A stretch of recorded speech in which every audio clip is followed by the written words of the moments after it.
নরেন্দ্র প্রচণ্ড যুক্তিবাদী।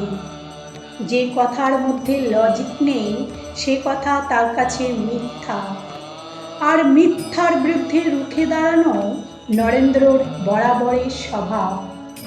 নরেন্দ্রনাথ প্রথম নির্গুণ নিরাকার ব্রহ্ম উপাসক ছিলেন।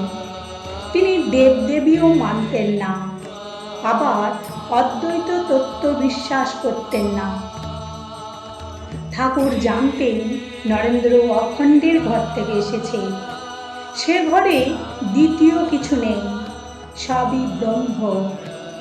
ঠাকুর স্বামীজি সম্বন্ধে বলেছিলেন তিনি জগৎ পালক নারায়ণ। নর ও নারায়ণ নামে সেই দুই ঋষিমূর্তি পরিগ্রহ করে জগতের কল্যাণের জন্য তপস্যা করেছিলেন। নরেন সেই নর ঋষির অবতার। দক্ষিণেশ্বরে থাকাকালীন একদিন ঠাকুর নরেন্দ্রকে অদ্বৈত তত্ত্ব সম্বন্ধে অনেক কিছু বললেন।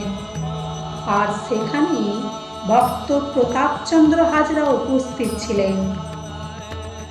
প্রতাপচন্দ্র হাজরার সঙ্গে নরেন্দ্রর খুব বনিবনা ছিল, কারণ প্রতাপচন্দ্র অল্প শিক্ষিত হলেও সহজে কোনো কথায় বিশ্বাস করতেন না। ঠাকুরের মুখে অদ্বৈত তত্ত্ব শোনার পর হাজরা মশাইয়ের কাছে গিয়ে হাসতে হাসতে বলতে লাগলেন, এ আবার কখনো হয়? সবই নাকি ঈশ্বর। ঘটিটা ঈশ্বর, বাটিটা ঈশ্বর, যা কিছু দেখছি সবই নাকি ঈশ্বর। এমনকি আমরাও ঈশ্বর। হাজরা মশাই ও নরেন্দ্রের কথায় সায় দিয়ে ব্যঙ্গ করতে লাগলেন। শ্রীরামকৃষ্ণ যেন তৈরি ছিলেন। ভাবাবিষ্ট অবস্থায় বালকের মতো পরনের কাপড়খানা বগলে নিয়ে ঘরের বাইরে এসে বললেন, তোরা কি বলছিস রে?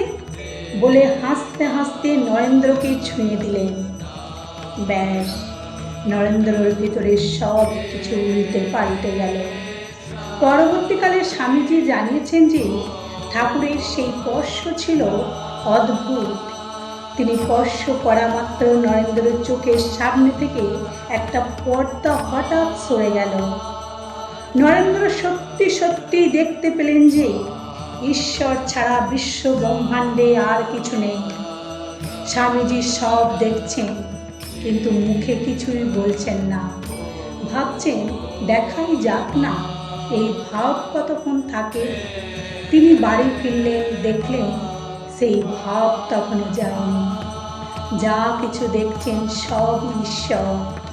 তিনি খেতে বসেছেন, দেখলেন ভাত তরকারি থালা বাটি ঘটি যিনি পরিবেশন করছেন, এমনকি তিনি নিজেও ঈশ্বর ছাড়া আর কেউ নন।